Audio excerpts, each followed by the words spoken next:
हर हर महादेव। वणक्कम काशी, वणक्कम तमिलनाडु। कार्यक्रम में उपस्थित उत्तर प्रदेश की गवर्नर आनंदीबेन पटेल, मुख्यमंत्री श्रीमान योगी आदित्यनाथ जी, केंद्रीय कैबिनेट में मेरे सहयोगी श्री धर्मेंद्र प्रधान जी, श्री एल मुरुगन जी, पूर्व केंद्रीय मंत्री पोन राधाकृष्णन जी, विश्व प्रसिद्ध संगीतकार और राज्यसभा के सदस्य इलैया राजा जी, बीएचयू के vice chancellor Sudhir Jain, IIT Madras के डायरेक्टर प्रोफेसर कामकोटी जी, अन्य सभी महानुभाव और तमिलनाडु से मेरी काशी में पधारे सभी मेरे सम्मानित अतिथिगण, देवी और सज्जनों, विश्व के सबसे प्राचीन जीवन शहर काशी की पावन धरती पर आप सभी को देखकर आज मन बहुत ही प्रसन्न हो गया, बहुत ही अच्छा लग रहा है। मैं आप सभी का महादेव की नगरी काशी में काशिल तमिल संगमम में हृदय से स्वागत करता हूं। இந்த நிகழ்ச்சியிலே கலந்து கொண்டு சிறப்பித்துக் கொண்டிருக்கும் உத்தரப்பிரதேச மாநில கவர்னர் திருமதி ஆனந்திபென் அவர்களே, உத்தரப்பிரதேச மாநில முதல்வர் யோகி ஆதித்யநாத் அவர்களே,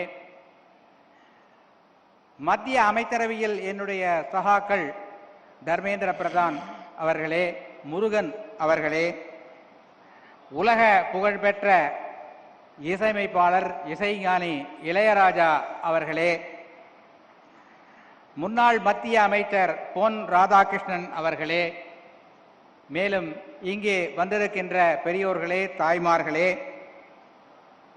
உலகத்திலேயே பழமையான வாழ்க்கை வரலாற்றை கொண்டிருக்கின்ற இந்த காசி மாநகருக்கு காசி தமிழ்ச் சங்கமம் என்ற நிகழ்ச்சியிலே கலந்து கொள்வதற்காக தமிழகத்திலிருந்து வந்திருக்கின்ற என்னுடைய விருந்தினர்களே, உங்கள் அனைவரையும் வருக வருக என வரவேற்று வணக்கத்தை தெரிவித்துக் கொள்கிறேன். हमारे देश में संगमों की बड़ी महिमा, बड़ा महत्व रहा है। नदियों और धाराओं के संगम से लेकर विचारों, विचारधाराओं, ज्ञान, विज्ञान और समाजों, संस्कृतियों के हर संगम को हमने सेलिब्रेट किया है। ये सेलिब्रेशन वास्तव में भारत की विविधताओं और विशेषताओं का सेलिब्रेशन है और इसलिए काशिल तमिल संगमम अपने आप में विशेष है, अद्वितीय है। நம்முடைய இந்திய திருநாட்டில் சங்கம திருவிழாக்கள், சங்கமங்கள் எப்போதுமே மிக சிறப்பாக கொண்டாடப்படுகின்றன. அது நதிகளின் சங்கமமாக இருக்கட்டும், கொள்கைகள் எண்ணங்களின் சங்கமமாக இருக்கட்டும், ஞானம் விஞ்ஞானம் போன்றவற்றின் சங்கமமாக இருக்கட்டும், சமூகம் கலாச்சாரம் இவற்றின் சங்கமமாக இருக்கட்டும், சங்கமம் ஒவ்வொன்றையும் நாம் ஒரு விழாவாக கொண்டாடி வருகிறோம். இந்த நாடு பல வேற்றுமைகள், சிறப்புகள் கொண்ட ஒரு நாடு. அதை கொண்டாடவே இப்படிப்பட்ட ஒரு சங்கம திருவிழா காசி தமிழ் சங்கமம் தன்னுடைய இந்த விளையாட்டு விழா நிகழ்ச்சிகளிலே ஒரு தனித்துவம், சிறப்பு கொண்டிருக்கிறது. आज हमारे सामने एक और पूरे भारत को अपने आप में समेटे हमारी सांस्कृतिक राजधानी काशी है, तो दूसरी ओर भारत की प्राचीनता और गौरव का केंद्र हमारा तमिलनाडु और तमिल संस्कृति है। ये संगम भी गंगा यमुना के संगम जितना ही पवित्र है। ये गंगा यमुना जितनी ही अनंत संभावनाओं और सामर्थ्य को समेटे हुए है। காசி என்ற இந்த திருநகரம் பழமை வாய்ந்தது, சிறப்பு வாய்ந்தது. அதைப் போலவே தமிழ்நாடும் பழமை வாய்ந்தது, கலாச்சார பெருமை வாய்ந்தது. இந்த இரண்டு நகரங்களின் சங்கமம் இங்கே இந்த நிகழ்ச்சியின் மூலமாக, இந்த ஒரு மாத கால நிகழ்ச்சியின் மூலமாக நடக்கவிருக்கிறது. मैं काशी और तमिलनाडु के सभी लोगों का इस आयोजन के लिए हार्दिक बधाई देता हूं। मैं देश के शिक्षा मंत्रालय और उत्तर प्रदेश सरकार को भी शुभकामनाएं देता हूं, जिन्होंने एक माह के इस व्यापक कार्यक्रम को साकार किया है। इसमें बीएचयू और आईआईटी मद्रास जैसे महत्वपूर्ण शिक्षा संस्थान भी सहयोग कर रहे हैं। विशेष रूप से मैं काशी और तमिलनाडु के विद्वानों का, छात्रों का अभिनंदन करता हूं। காசியில் உள்ள மக்களுக்கும் தமிழ்நாட்டு மக்களுக்கும் நான் என்னுடைய நன்றியை தெரிவித்துக் கொள்கிறேன். நாட்டின் கல்வி அமைச்சகம், உத்தரப்பிரதேசத்தின் மாநில அரசு இரண்டும் இணைந்து இந்த விழாவுக்கான ஏற்பாடுகளை செய்திருக்கிறது. பனாரஸ் இந்து யூனிவர்சிட்டி, ஐஐடி மெட்ராஸ் இரண்டும் இணைந்து ஏற்பாடுகளை கவனித்திருக்கிறது. குறிப்பாக தமிழ்நாட்டின் வித்வான்களுக்கு நான் என்னுடைய நன்றியை தெரிவித்துக் கொள்கிறேன். साथियों, हमारे यहां ऋषियों ने कहा है, एको अहम बहुश्याम, अर्थात एक ही चेतना अलग अलग रूपों में प्रकट होती है। काशी और तमिलनाडु के कॉन्टेक्स्ट में इस फिलॉसफी को हम साक्षात देख सकते हैं। நண்பர்களே, நம் நாட்டில் ஒரு கொள்கை உள்ளது. ஏகோ அகம் பகுஷ்யாம் என்பது அந்த கொள்கை. அதாவது ஒரே உண்மை, ஆனால் அது பல ரூபங்களில் வெளிப்படுகிறது என்பதாகும். காசியும் தமிழ்நாடும் இந்த விஷயத்தில் ஒன்றிணைந்து இருக்கிறது என்பது என்னுடைய எண்ணம். काशी और तमिलनाडु दोनों ही संस्कृति और सभ्यता के टाइमलेस सेंटर्स हैं। दोनों क्षेत्र संस्कृत और तमिल जैसी विश्व की सबसे प्राचीन भाषाओं के केंद्र है। काशी में बाबा विश्वनाथ है, तो तमिलनाडु में भगवान रामेश्वरम का आशीर्वाद है। काशी और तमिलनाडु दोनों शिवमय है, दोनों शक्तिमय है। एक स्वयं में काशी है, तो तमिलनाडु में दक्षिण काशी है। काशी कांची के रूप में दोनों की सप्तपुरियों में अपनी महत्ता है। காசியும் தமிழ்நாடும் இரண்டுமே தன்னுடைய கலாச்சாரத்தில் சிறந்து விளங்குகிறது. இரண்டு இடங்களும் வடமொழி சம்ஸ்கிருதம், தமிழ் இரண்டு மொழிகளிலும் சிறந்து விளங்குகிறது. காசியினுடைய பாபா விஸ்வநாத்தும் ராமேஸ்வரத்தினுடைய ராமேஸ்வரரும் பெருமை சேர்க்கிறார்கள். காசி தமிழ்நாடு இரண்டும் சிவமயமானது, சக்திமயமானது. காசி தமிழ்நாடு இரண்டும் திருக்கோயில்களுக்கு பிரபலமானது. தமிழகத்திலே காசி, தென்காசி என்ற ஊர் பிரபலமானது. காசி, காஞ்சி இந்த இரண்டு நகரங்களும் 7 முக்கியமான நகரங்களில் ஒன்றானவை. काशी और तमिलनाडु दोनों संगीत, साहित्य और कला के अद्भुत स्रोत भी हैं। काशी का तबला और तमिलनाडु का तन्नुमाई। काशी में बनारसी साड़ी मिलेगी, तो तमिलनाडु का कांजीवरम सिल्क पूरी दुनिया में फेमस है। காசி தமிழ்நாடு இரண்டுமே கலை, கலாச்சாரம், தங்களுடைய பண்பாடு ஆகியவற்றில் சிறந்து விளங்குகின்றன. காசியிலே தபேலா என்றால் தமிழகத்திலே தன்னுமை சிறந்து விளங்குகிறது. காசியிலே காசிப்பட்டு சிறந்தது என்றால் தமிழகத்திலே காஞ்சிப்பட்டு சிறந்து விளங்குகிறது. दोनों भारतीय अध्यात्म के सबसे महान आचार्यों की जन्मभूमि और कर्मभूमि है। काशी भक्त तुलसी की धरती, तो तमिलनाडु संत तिरुवल्लुवर की भक्ति भूमि। आप जीवन के हर क्षेत्र में, लाइफ के हर डायमेंशन में काशी और तमिलनाडु के अलग अलग रंगों में इस एक जैसी ऊर्जा के दर्शन कर सकते हैं। காஞ்சியும் தமிழ்நாடும் பல்வேறு தலைவர்கள் யுக புருஷர்களின் ஜென்மபூமி. காசியிலே துளசிதாசர் பிறந்தார் என்றால் தமிழகத்திலே திருவள்ளுவர் பிறந்து தமிழின் பெருமையை வளப்படுத்தி இருக்கிறார். உங்களுடைய வாழ்க்கையில் பல்வேறு வகையான தத்துவங்களை இந்த காசியும் தமிழ்நாடும் அளிக்க வல்லது என்பதை நான் சொல்ல விரும்புகிறேன். आज भी तमिल विवाह परंपरा में काशी यात्रा का जिक्र होता है, यानी तमिल युवाओं के जीवन की नई यात्रा से काशी यात्रा को जोड़ा जाता है. ये है तमिल दिलों में काशी के लिए अविनाशी प्रेम, जो न अतीत में कभी मिटा न भविष्य में कभी मिटेगा.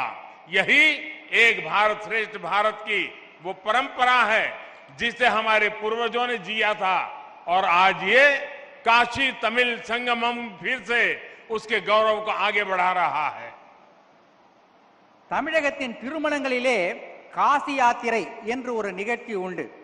தன்னுடைய வாழ்க்கையின் ஒரு புதிய அத்தியாயத்தை தொடங்கும் முன்னர் திருமணத்தின் மணமகன் காசி யாத்திரை செல்வதாக அங்கே ஒரு வழக்கம் உண்டு. இவ்வாறு காசிக்கும் தமிழ்நாட்டிற்கும் இடையே ஒரு நீண்ட பந்தம் நெடுங்காலமாக இருந்து வருகிறது. साथियों, काशी के निर्माण में, काशी के विकास में भी तमिलनाडु ने अभूतपूर्व योगदान दिया है. तमिलनाडु में जन्मे डॉक्टर सर्वपल्ली राधाकृष्णन बीएचयू के पूर्व कुलपति थे. उनके योगदान को आज भी बीएचयू याद करता है. श्री राजेश्वर शास्त्री जैसे तमिल मूल के प्रसिद्ध वैदिक विद्वान काशी में रहे. उन्होंने रामघाट पर सांगवेद विद्यालय की स्थापना की. ऐसे ही पट्टाभिराम शास्त्री जी, जो कि हनुमान घाट में रहते थे, उन्हें भी काशी के लोग याद करते हैं. காசியை நிர்மாணித்ததில் காசியின் வளர்ச்சியில் தமிழர்களின் பங்கு பல உள்ளது. எடுத்துக்காட்டாக சர்வப்பள்ளி ராதாகிருஷ்ணன் அவர்கள் பனாரஸ் இந்து யூனிவர்சிட்டியின் வளர்ச்சிக்கு பெரும் பங்காற்றியுள்ளார். இதனை இன்றும் பனாரஸ் இந்து யூனிவர்சிட்டி நினைத்து பார்க்கிறது. இவர் மட்டுமல்ல, ராஜேஸ்வர் சாஸ்திரி என்பவர் ராம்காட் பகுதியில் ஒரு சாமவேத பாடசாலை நிறுவி இங்கே வேதம் வளர துணை புரிந்திருக்கிறார். மேலும் பட்டாபிராம் சாஸ்திரி என்பவர் ஹனுமான்காட் பகுதியில் வாழ்ந்து அங்கே ஒரு திருக்கோவிலையும் நிர்மாணித்திருக்கிறார். आप काशी भ्रमण करेंगे तो देखेंगे कि हरिश्चंद्र घाट पर काशी काम कोटीश्वर पंचायतन मंदिर है, जो कि एक तमिलियन मंदिर है. केदार घाट पर भी 200 वर्ष पुराना कुमार स्वामी मठ है तथा मार्केंडेय आश्रम है. यहां हनुमान घाट और केदार घाट के आसपास बड़ी संख्या में तमिलनाडु के लोग रहते हैं, जिन्होंने पीढ़ियों से काशी के लिए अभूतपूर्व योगदान दिए हैं. இங்கே நீங்கள் காசி நகரை சுற்றி பார்க்கவிருக்கிறீர்கள். ஹரிச்சந்திர காட் என்கின்ற அந்த படித்துறைக்கு அருகிலே காசி காமகோட்டீஸ்வர் பஞ்சாயத்தன் திருக்கோயில் அமைந்திருக்கிறது. அதனை பார்ப்பீர்கள். இது தமிழ்நாட்டின் ஒரு பண்பாட்டை காட்டுகின்ற ஒரு கோயில். அதுபோலவே கேதார்காட் பகுதியில் 200 வருட பழமையான குமாரசாமி மடமும் மார்க்கண்டேய ஆசிரமும் இருக்கிறது. ஹனுமான்காட் பகுதியில் தமிழ்நாட்டை சேர்ந்த பலர் வசிக்கிறார்கள். இவற்றையெல்லாம் நீங்கள் இந்த காசியை சுற்றி பார்க்கும்போது பார்ப்பீர்கள். तमिलनाडु की एक और महान विभूति, महान कवि श्री सुब्रमण्यम भारती जी, जो कि महान स्वतंत्रता सेनानी भी थे, वो भी कितने समय तक काशी में रहे. यही मिशन कॉलेज और जयनारायण कॉलेज में उन्होंने पढ़ाई की थी. काशी से वो ऐसे जुड़े कि काशी उनका हिस्सा बन गई. कहते हैं कि अपनी पॉपुलर मूछे भी उन्होंने यही रखी थी. ऐसे कितने ही व्यक्तित्वों ने, कितनी ही परंपराओं ने, कितनी ही आस्थाओं ने काशी और तमिलनाडु को राष्ट्रीय एकता के सूत्र से जोड़कर रखा है. अब बीएचयू ने सुब्रमण्यम भारती के नाम से चेयर की स्थापना करके अपना गौरव और बढ़ाया है। தமிழ்நாட்டை சேர்ந்த மற்றொரு மிகவும் முக்கியமான நபர் மகாகவி சுப்பிரமணிய பாரதியார் இங்கே காசியிலே வாழ்ந்திருக்கிறார். பல ஆண்டு காலம் வாழ்ந்திருக்கிறார். அவர் இங்கே மிஷன் கல்லூரியிலும் ஜெயநாராயண் கல்லூரியிலும் படித்திருக்கிறார். காசியிலேதான் அவர் தன்னுடைய முறுக்கு மீசையை வைக்க ஆரம்பித்தார் என்று சொல்லுகிறார்கள். நம்முடைய பனாரஸ் இந்து யூனிவர்சிட்டி பாரதியார் இருக்கை என்ற ஒரு இருக்கையை ஏற்படுத்தி பாரதியாரையும் தமிழையும் சிறப்பிக்கவிருக்கிறது. साथियों, काशी तमिल संगमम का ये आयोजन तब हो रहा है जब भारत ने अपनी आजादी के अमृत काल में प्रवेश किया है। अमृत काल में हमारे संकल्प पूरे देश की एकता और एकजुट प्रयासों से पूरे होंगे। भारत वो राष्ट्र है जिसने हजारों वर्षों से संबो मनासी जानताम के मंत्र से एक दूसरे के मनों को जानते हुए, सम्मान करते हुए स्वाभाविक सांस्कृतिक एकता को जिया है. காஷ்மீர் காசி தமிழ் சங்கமம் என்ற இந்த நிகழ்ச்சி சுதந்திரத்தின் அமிர்த காலமான இந்த தொடக்க காலத்தில் நடைபெறுகிறது. நம்முடைய நாட்டில் சம்போ மனசி ஜான்தாம் என்ற ஒரு பழமொழி உண்டு. இதன் பொருள் என்னவென்றால் ஒருவருக்கொருவர் மனதை புரிந்து கொண்டு நடக்க வேண்டும் என்பதுதான். இந்த காசி தமிழ்ச்சங்கமம் நிகழ்ச்சி இதைத்தான் வெளிப்படுத்துகிறது. हमारे देश में सुबह उठकर सौराष्ट्र सोमनाथम से लेकर सेतु बंधे तु रामेशम तक 12 ज्योतिर्लिंगों के स्मरण की परंपरा है. हम देश की आध्यात्मिक एकता को याद करके हमारा दिन शुरू करते हैं. हम स्नान करते समय, पूजा करते समय भी मंत्र पढ़ते हैं. गंगे च यमुने चैव गोदावरी सरस्वती नर्मदे सिंधु कावेरी जले अस्मिन् सन्निधिम कुरु. अर्थात गंगा यमुना से लेकर गोदावरी और कावेरी तक सभी नदियां हमारे जल में निवास करें. यानी हम पूरे भारत की नदियों में स्नान करने की भावना करते हैं. நாம் காலையில் எழுந்ததும் சொல்லுகின்ற ஒரு மந்திர ஸ்லோகம் என்னவென்றால், சௌராஷ்டிரே சோமநாதம் என்பதிலிருந்து தொடங்கி சேதுபந்தேது ராமேஸ்வர் என்ற அந்த 12 ஜோதிர்லிங்கங்களை பற்றி நாம் சொல்லி அவற்றை மனதிலே நினைத்து நம்முடைய நாளை தொடங்குகிறோம். இவ்வாறு தேச ஒற்றுமை உணர்வை தூண்டுகின்ற அந்த ஒரு ஸ்லோகத்தோடு தான் நமது நாள் தொடங்குகிறது. அது மட்டுமல்ல, பூஜை செய்யும் போதும் குளிக்கும் போதும் கங்கேஜ யமுனே தெய்வ கோதாவரி சரஸ்வதி நர்மதே சிந்து காவேரி ஜலேஸ்மின் சந்நிதிம் குரு என்கின்ற மந்திரத்தை சொல்லுகிறோம். இதன் பொருள் என்னவென்றால், கங்கை, யமுனை, கோதாவரி, காவேரி போன்ற அந்த புனித நதிகளின் ஆசீர்வாதங்கள், அதிலே குளித்த புண்ணியம் நமக்கு கிடைக்கட்டும் என்பதாகும். இவ்வாறு தேச ஒற்றுமை என்பதைத்தான் இந்த மந்திரங்கள் எல்லாம் நமக்கு உணர்த்துகின்றன. हमें आजादी के बाद हजारों वर्षों की इस परंपरा को, इस विरासत को मजबूत करना था. इस देश का एकता सूत्र बनाना था. लेकिन दुर्भाग्य से इसके लिए बहुत प्रयास नहीं किए गए. काशी तमिल संगमम आज इस संकल्प के लिए एक प्लेटफॉर्म बनेगा. ये हमें हमारे इस कर्तव्यों का बोध कराएगा और राष्ट्रीय एकता को मजबूत करने के लिए ऊर्जा देगा. சுதந்திரம் அடைந்த பிறகு நாம் இந்த தேச ஒற்றுமையை வளர்க்கும் இந்த செயலை செய்து நாட்டை வளப்படுத்தி இருக்க வேண்டும். ஆனால் பல்வேறு காரணங்களாக இது நடக்காமல் போய்விட்டது. இப்போது இந்த காசி தமிழ்ச்சங்கமம் என்ற இந்த போன்ற நிகழ்ச்சிகளின் மூலம் தேச ஒற்றுமையை வளர்க்கின்ற பணியை நாம் செய்யவிருக்கிறோம். साथियों, भारत का स्वरूप क्या है, शरीर क्या है, ये विष्णु पुराण का एक श्लोक हमें बताता है, जो कहता है, उत्तरम यत् समुद्रस्य हिमाद्रश्चैव दक्षिणम वर्षम तद भारतम नाम भारती यत्र संतति. अर्थात भारत वो जो हिमालय से हिंद महासागर तक की सभी विविधताओं और विशेषताओं को समेटे हुए है और उसकी हर संतान भारतीय है। நம்முடைய நாடு என்றால் என்ன, இதனுடைய இந்த பரப்பு, உடல், சரீரம் என்பது என்ன என்பதை பற்றி விஷ்ணு புராணத்தில் ஒரு ஸ்லோகம் உள்ளது. இந்த ஸ்லோகம் சொல்கின்ற கருத்து என்னவென்றால், வடக்கே இமாலயத்திலிருந்து தெற்கிலே குமரி வரை இந்த நாடு நம்முடைய ஒற்றுமைகள், வேற்றுமைகள் இவற்றோடு பலமாக விளங்குகின்ற ஒரு நாடு என்று சொல்லுகிறது.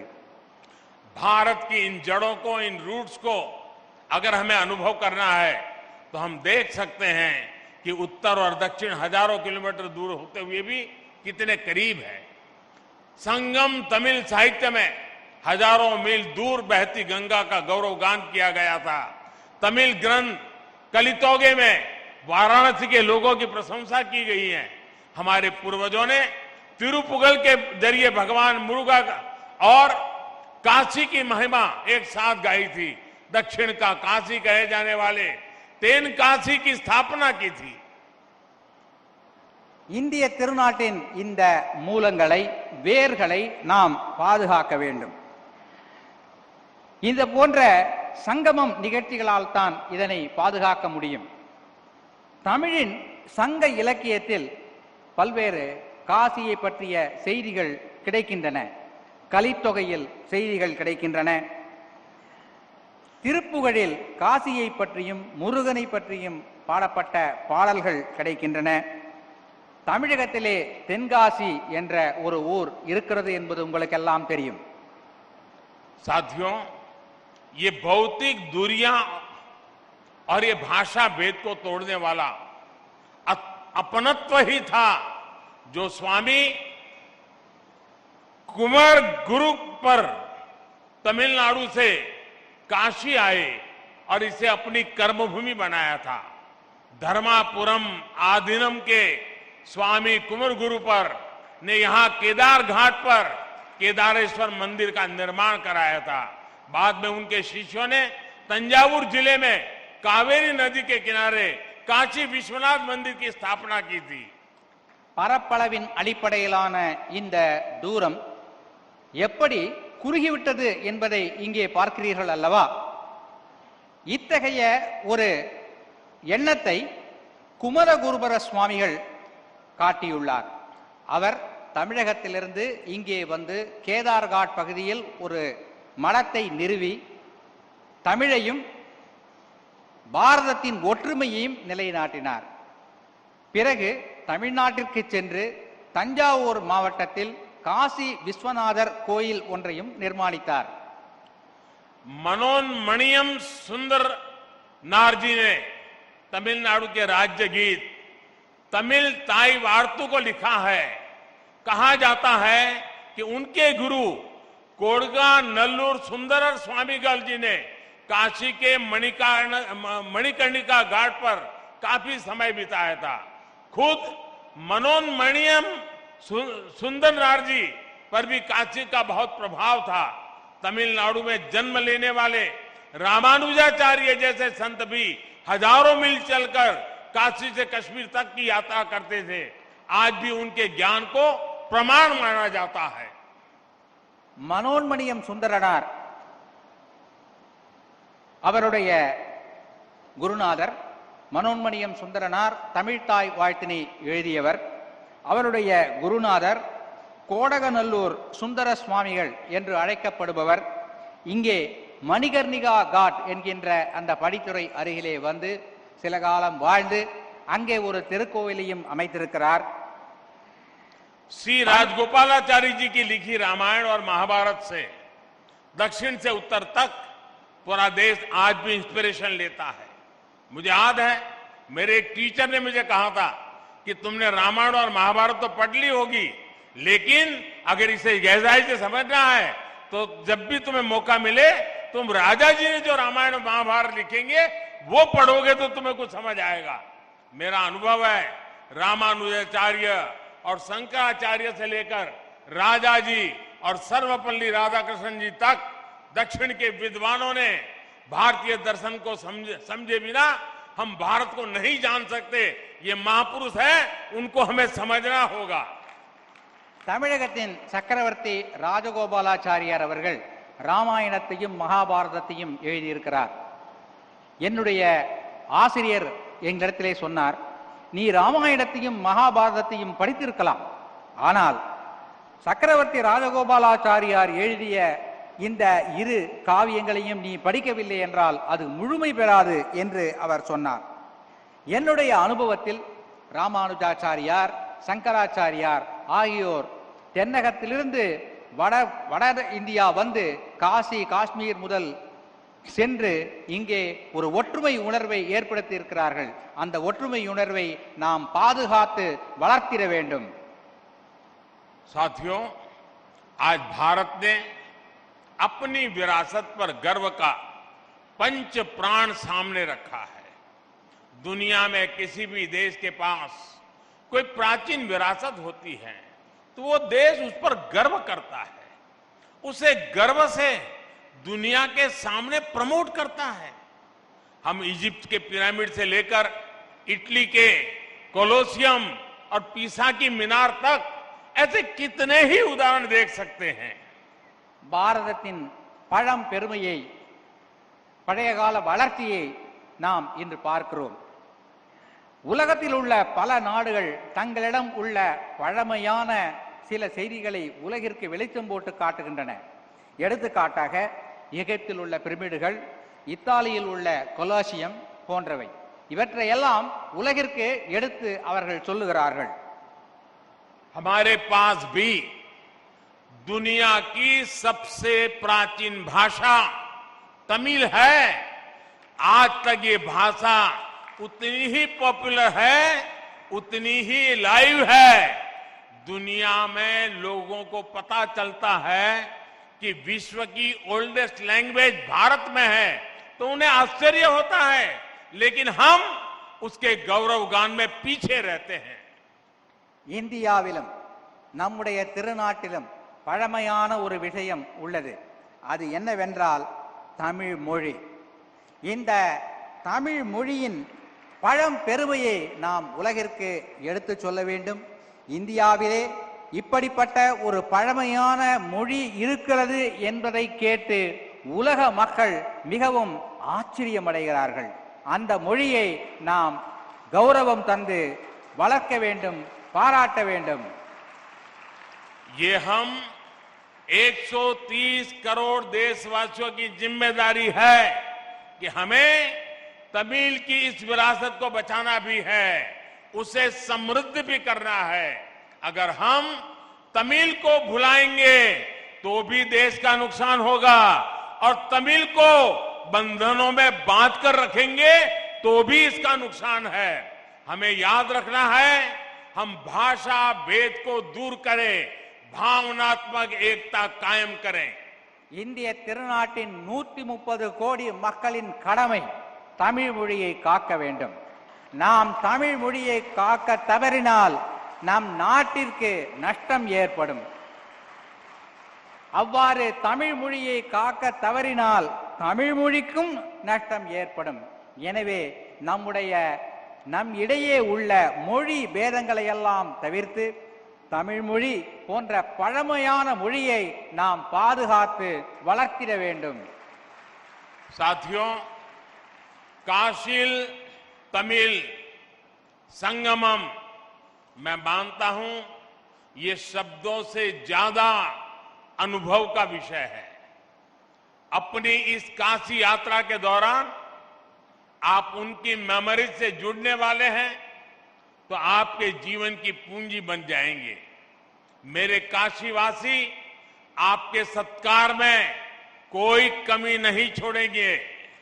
நண்பர்களே, இந்த காசி தமிழ்ச் சங்கம் என்பது நான் நினைக்கிறேன் வார்த்தைகளால் சொல்லிவிட முடியாத ஒரு அனுபவமாக உங்களுக்கு இருக்கும். இந்த அனுபவங்களையும் நினைவுகளையும் சுமந்து கொண்டு நீங்கள் உங்களுடைய ஊருக்கு திரும்பிச் செல்வீர்கள் என்று நான் உறுதியாக நம்புகிறேன். அத்தகைய எண்ணத்தை, நினைவினை இந்த காசி நகரத்து மக்கள் உங்களுக்கு அளிப்பார்கள் என்ற உறுதியான நம்பிக்கை எனக்கு இருக்கிறது. मैं चाहता हूं तमिलनाडु और दक्षिण के दूसरे राज्यों में भी इस तरह के आयोजन हो। देश के दूसरे हिस्सों से लोग वहां जाएं, भारत को जिए, भारत को जाने। मेरी कामना है काशी तमिल संगमम, इससे जो अमृत निकले उसे युवा के लिए रिसर्च और अनुसंधान के जरिए आगे बढ़ाएं। ये बीज आगे राष्ट्रीय एकता का वटवृक्ष बने। राष्ट्रहित ही हमारा हित है। नाट्यो नलने नमद नलन, ये मंत्र हमारे देशवासी का जीवन मंत्र बनना चाहिए। इसी भावना के साथ आप सभी को एक बार फिर ढेरों शुभकामनाएं। இந்த காசி தமிழ் சங்கமம் நிகழ்ச்சி போல பல மாநிலங்களிலிருந்தும் மக்கள் இங்கே வர வேண்டும். இங்கிருந்தும் தமிழ்நாட்டிற்கு பிற மாநிலங்களுக்கு மக்கள் செல்ல வேண்டும். ஒற்றுமை உணர்வு வளர வேண்டும். நாட்டு நலனே நமது நலன் என்பதை நாம் மனதிலே இருத்தி செயல்பட வேண்டும் என்று கூறிக்கொண்டு भारत माता की, भारत माता की, भारत माता की। धन्यवाद। वणक्कम।